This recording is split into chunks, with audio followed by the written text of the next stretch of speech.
അവിടെ നിക്ക്, ഞാനിപ്പോ അങ്ങോട്ട് വരാം.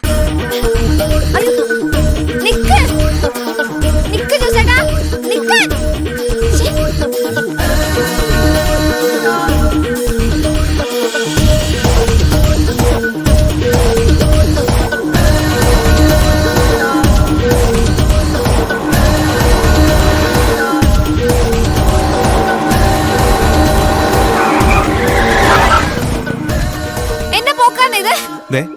നടുറോട്ടി തടഞ്ഞു വെച്ച് മാനം കെടുത്തല്ലേ? അയ്യോ, മാനം കെടുത്താനൊന്നല്ല, ഞാൻ ജോസേട്ടനെ ഒറ്റയ്ക്കൊന്ന് കാണാൻ വേണ്ടിയാ.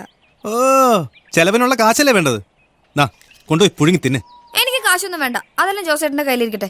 എന്തൊക്കെ ചെലവുള്ളതാ? എടി, നിനക്കെന്നാ ലോട്ടറി അടിച്ചോ? ആ, ചെറുതായിട്ടൊരു ലോട്ടറി അടിച്ചു. ഇനി നമ്മളിങ്ങനെ നിസാര കാര്യത്തിന് വഴക്കൂടാൻ പാടില്ല കേട്ടോ. അച്ഛൻ പറഞ്ഞില്ലായിരുന്നോ? ഏതച്ഛൻ? പള്ളിയിലച്ഛൻ. എന്നാ പറഞ്ഞെന്നാ? കല്യാണ കാര്യം. കല്യാണോ? നിന്റെ കല്യാണ ചെലവൊന്നും എടുക്കാൻ എന്നെ കൊണ്ടൊക്കത്തില്ല. എന്റെ അല്ല, നമ്മുടെ ജോസേട്ടന്റെയും റാണിമോളുടെ.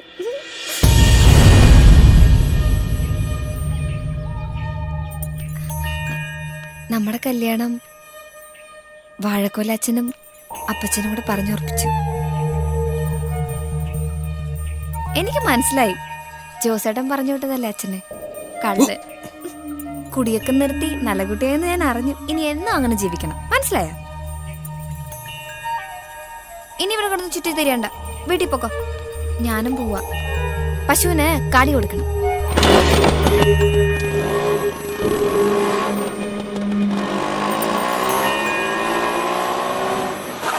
പിന്നെ അപ്പന് കള്ളു കുടിക്കണം എന്ന് പറഞ്ഞ് വീട്ടിൽ കിടന്ന് വഴക്കാ. വാങ്ങി കൊടുത്താൽ മാത്രം മതി, ഒരു തുള്ളി കുടിച്ചേക്കരുത്. ഓ,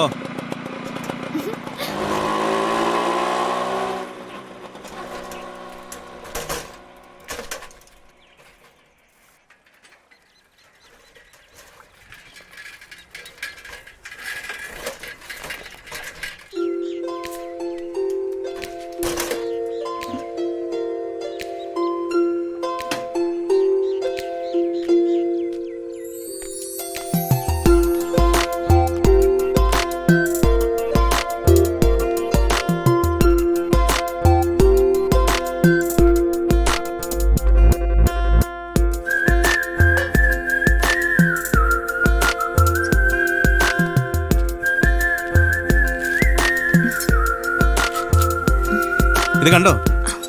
നല്ല പിടയ്ക്കുന്ന മുഷിയ. നല്ല വറുത്തരച്ച് മീൻ കഴിച്ചിട്ട് കുറെ നാളായി. വെച്ചോ, അത് ഞാൻ പോയിച്ചോളാം. അച്ഛനെ കണ്ടോ? ഇല്ല, ചേച്ചിയും കണ്ടില്ല. എവിടെ എല്ലാരും? അവരപ്പുറത്തുണ്ട്. ഞാൻ ചോദിച്ചത് പള്ളിയിൽ അച്ഛനെ കണ്ടോന്നാ. ഇല്ല, എന്തേ?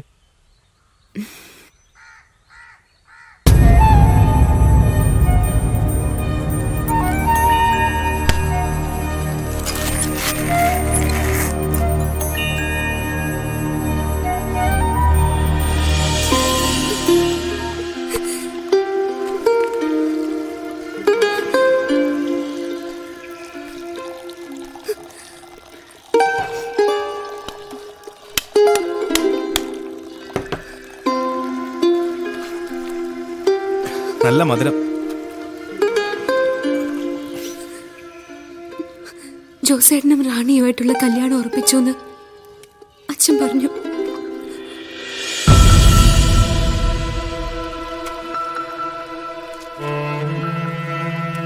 റാണി നല്ല കുട്ടിയാ, ജോസേട്ടന് നന്നായി ചേരും. പിന്നെ കല്യാണമൊക്കെ ആകുമ്പോഴേക്കും ഞങ്ങൾ ഇവിടുന്ന് മാറിത്തരാം. അച്ഛൻ അങ്ങനെ പറഞ്ഞു എന്ന് വെച്ച് ഒന്നും ഉറപ്പിച്ചിട്ടൊന്നുമില്ലല്ലോ ഇങ്ങനെ മാറാനൊക്കെ തീരുമാനിക്കാൻ. അതല്ല, അച്ഛൻ പറഞ്ഞത് തന്നെ തീരുമാനിക്കണം, അതാണ് ശരി. അപ്പോ നിങ്ങൾ കല്യാണം കഴിഞ്ഞ് കുടുംബമൊക്കെ ആയിട്ട് ജീവിക്കുമ്പോ അതിൻ്റെ ഇടയ്ക്ക് ഞങ്ങള്, അതേതായാലും ശരിയാവില്ല. അതിന് ഞാൻ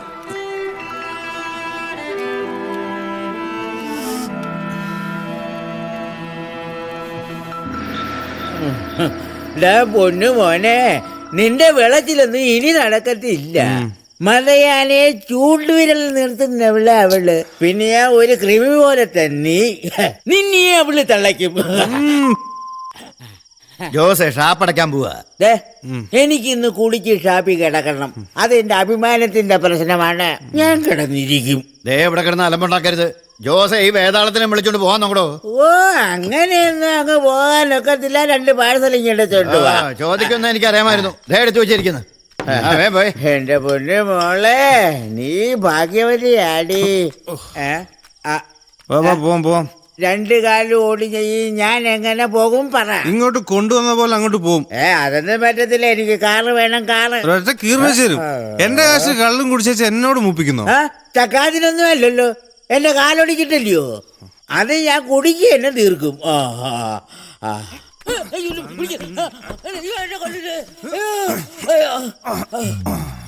ഒരു കുപ്പിങ് തന്നെ പണ്ടേ കൊല്ലണ്ടായിരുന്നു.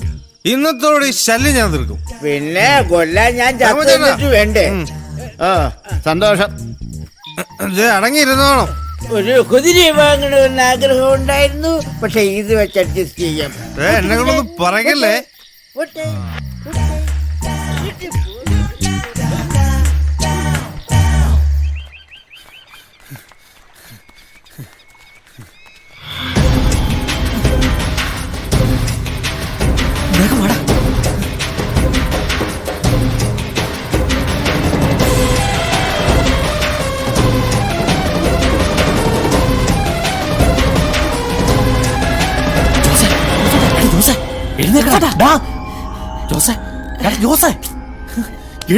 എഴുന്നേൽക്ക്.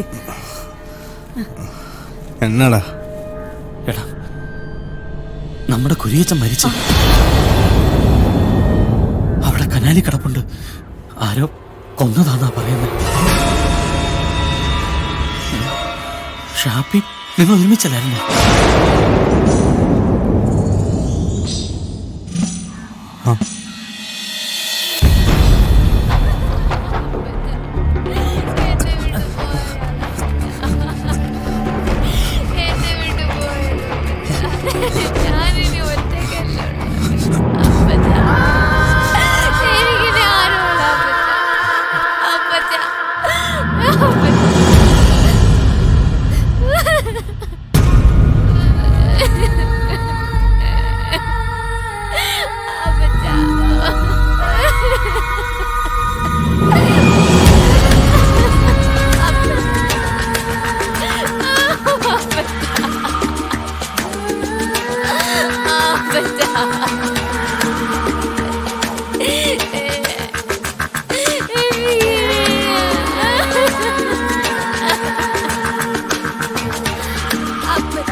എന്നാലും ജോസേ, നീ ഇത് ചെയ്ത് കളഞ്ഞല്ലോടാ.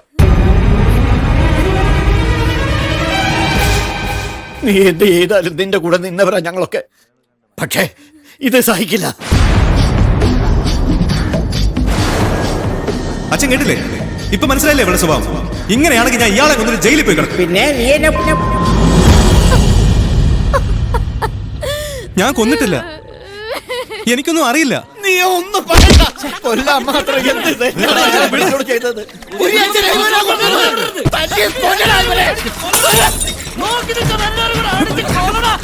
അടുത്ത് വരരുത്. തെണ്ടിത്തരം പറയല്ലേ. കൊന്നാളെ ഞാൻ. ജോസാ പറയുന്നത്.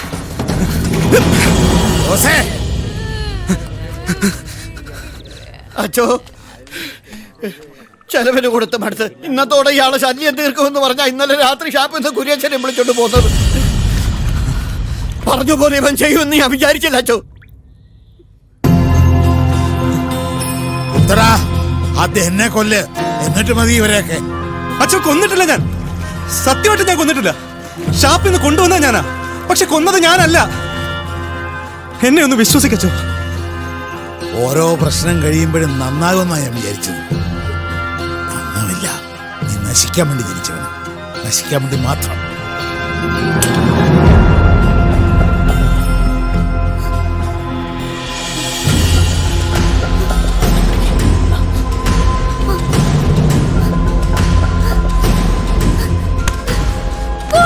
പറഞ്ഞില്ലേ ചെലവിന് കൊടുത്ത് മടുത്തമ്മേന്റെ അപ്പനെ കൊന്നു കളഞ്ഞില്ലേ? എന്നെ കൂടി കൊല്ലടാ, എന്നെ കൂടി കൊല്ലേ. മോളെ